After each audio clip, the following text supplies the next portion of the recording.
Zidane Danny, Electro Ninja here, and welcome back to Electro Ninja's Lab. In today's video, we are going to be talking about the Final Fantasy VII Remake demo. Oh boy, that was a lot of words. But anyways, guys, welcome back to Electro Ninja's Lab. Like I said, we are going to be talking about the demo of Final Fantasy VII Remake, and honestly, holy crap. It was a weird situation seeing actually playing through this.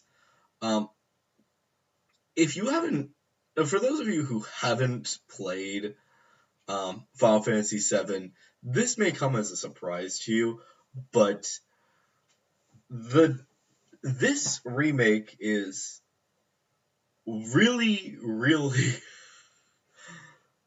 gonna be adding a lot. Here's the thing: if you've played Final Fantasy VII, you know that the first quest, which is what the demo actually has, is pretty short. Short enough to where they didn't feel that they needed to add a save point in the middle of it. That was basically how it went in the original game. I believe there might have been a save point, but it was so minor that it doesn't matter.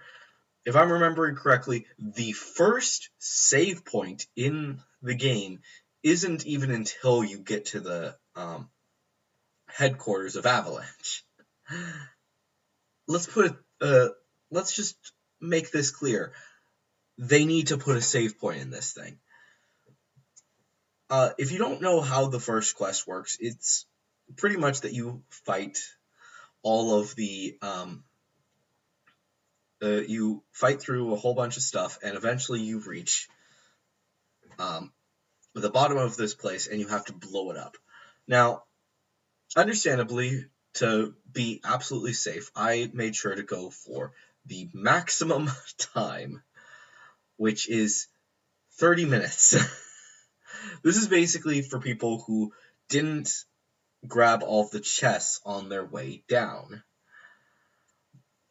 In the original game, you had very few things that you actually had to fight. But in this, it took me more than an hour just to complete the entire thing. Yeah, more than an hour. If you've done this thing in the actual game, you know you're probably going to get it done in maybe 10 minutes. There's not very many battles. There are a few. Absolutely, there are a few battles in this first quest. But in this, the remake, it's very different. It's very long, and honestly, it's awesome. It actually is really good that they allow you to do the whole action-based combat with a little bit of a pause. Like, it slows down time when you're using your abilities, except for your quick commands. So really, never use your quick commands unless you have a lot of abilities and you're constantly using a specific one. But early on, the quick command menu is really useless, but it's helpful in the it's helpful later down the line. Absolutely. And I kind of would wish they didn't put the quick command menu in the actual game, or in the actual demo, but that's just me. So honestly, let's be clear. The graphics are stunning. Like, holy shit. I have never seen the graphics as good as they were in this. And like, even 15, which was really top tier, didn't even come close to this. Like, this looks real, which is surprising. And I'm honestly really excited to see what more they have in store for this game, because it honestly was a lot of fun. I do have to say that it is um, completely reasonable that it is rated T. Probably might, and like honestly, I'm surprised that it didn't get an M rating. Like, not necessarily because it's like sexual or anything, but because of the fact that there's a lot of cursing. Like, I just played the um I just played the demo, and I think that um Barrett said shit at least 20 times, and that was just including when he was in your party, and that's not most of it. There's actually a large amount of this stuff that is completely cloud only, um, which kind of sucks. Um, Now, as for a few other things, there are a few things that I do want to bring up as well. Your party composition. Um, if you don't know how Final Fantasies work, a lot of the time, especially early games, basically you could actually select who was the lead in your party. Um, Usually it was based off how many people you have in your party, but and there were a few things like Barrett, like if you're usually you won't lead with Barrett, but you will occasionally, and eventually at the very end you play only as the main character in the overworld. Um, yeah, this is basically very similar to Final Fantasy 15 in this aspect. Um, you can switch easily between the characters in combat, but you can only play as Cloud outside of combat. Obviously, when we get to the certain points where Cloud is not really in the party, then you're going to be actually being able to play as the other characters. I believe there's a moment where you can play as Tifa. There's definitely something where you can play as Barrett. Um, Honestly, I kind of hope that they actually let you play as Nanaki alone for a little bit because there's some really cool stuff there. But it's probably going to be a while. Um, but the game is top tier. Honestly, I'm surprised that it took me this long to actually decide 100%. I want to play this game. The simple fact of the matter is that up until this point, I was kind of debating: do I want to get Final Fantasy VII, the Final Fantasy VII remake? Like, it looks cool, but I'm not 100% certain I want to buy it right away. And that's completely reasonable. In any situation, you should always, in most situations, when you're buying a game, you should wait a little bit, especially if it's a game that you know will drop in price eventually. Obviously, if it's a Nintendo game, weigh your eggs, because honestly, weigh your options, because Nintendo doesn't lower prices very often until it's like the next gen, and even then, you're lucky if it's much lower. Um, like seriously, uh, Pokken Tournament DX, it's still full price on Amazon, which is honestly just why. Um, and that came out near the beginning of the Switch's life, so think of that. Um, but like I said, Final Fantasy VII Remake, the demo is fantastic. Um, the gameplay is very smooth. Um, I do have to say that it is kind of interesting to be using slightly different controls.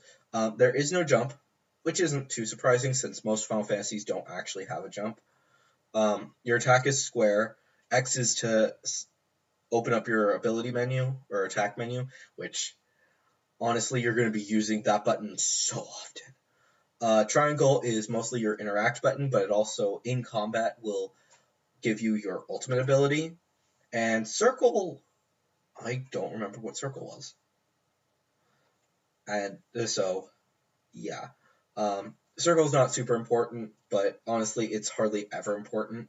So think about that. Um, as for your actual controls, Out of combat, R1 and R2 are going to be your biggest helpers because they're allowing you to run. R1 is your shield. L1 is in combat, obviously, is R1 is your shield. L1 is your quick commands, which, like I said, it's not really important for the demo, but it does kind of make some help. Basically, it's going to let you use your different magics on the fly, which is helpful. It is helpful, don't get me wrong. I forget what L2 was. Your arrow keys let you switch your party members in battle, and pretty much don't do anything else. As for camera position, good.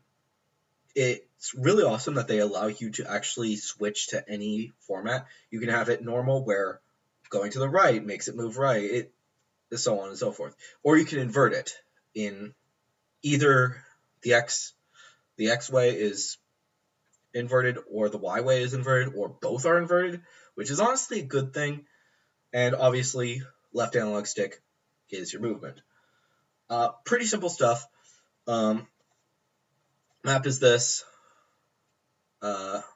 Options is your actual menu. And I just remembered L1. I believe L1 is your L1 and L2 outside of combat will actually switch whether or not you can see your minimap. So you have your minimap, your arrow thing, which is basically a line, and then it directs you which way it is. It's kind of a north, south, east, west, stuff like that. And then the last one is just nothing. And honestly, it's a well-rounded way to actually put it, especially considering the fact that this is the first time that Final Fantasy VII is coming to 3D. It's a good game, and honestly, I'm excited to see how it actually functions in the actual game.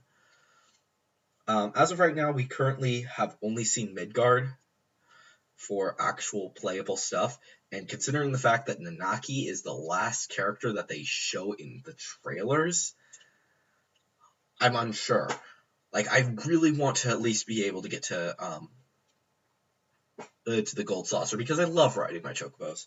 But unfortunately, that's all we have right now. But surprisingly, Final Fantasy VII Remake is honestly looking to be one of the greatest games of this generation. I'm excited to see exactly what they decide to do with this game, and whether or not it is full length as we hope. I don't know if it 100% matters, but we'll see. I do think that it's going to be a little bit of a weird case.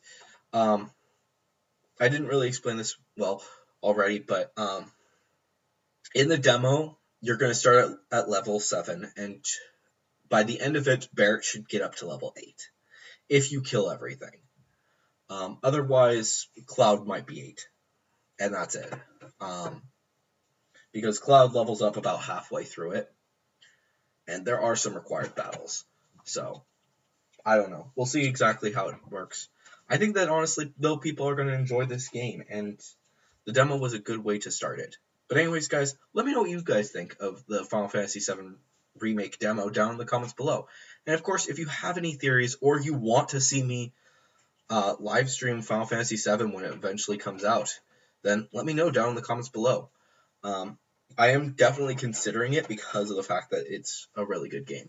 But anyways, guys, like I said, let me know your thoughts and opinions down in the comments below. If you like this video, please leave a like, subscribe if you're new, and ring that notification bell. But anyways, guys, I have been Electro Ninja, and I will see you guys next time. But on!